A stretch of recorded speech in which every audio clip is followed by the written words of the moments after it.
Presyo ng petroleum products tumaas simula kaninang alas 6 ng umaga. Ang diesel ay tumaas ng hanggang 3 piso kada litro, habang ang gasolina naman ay bumaba ng mula 1 piso hanggang 1 peso and 75 centavos per liter. Kasabay nito, ipinahayag din ni Energy Secretary Sharon Garin ang panukalang amyanda sa Oil Deregulation Law.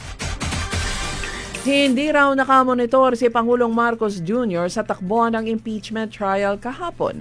Ayon sa kanyang spokesperson na si Claire Castro, abala ang Pangulo sa kanyang mga naunang schedule ng trabaho kahapon, kaya't hindi niya nasubaybayan ang hearing.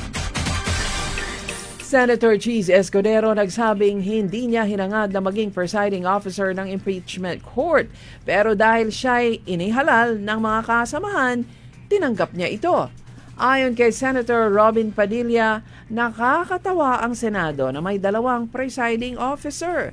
Jack, may mapapanis ang laway dyan. Tax records ni VP Sara Duterte na isirumite ng House Prosecution Panel sa impeachment trial, tinanggihan ng Senado. Giit pa ni Senator Cheese Escudero, hindi sakop ng kanilang kapangyarihan ang buksan ng box na nagnalaman ng tax records ni VP Sara, kung hindi naman ito ebidensya sa kaso.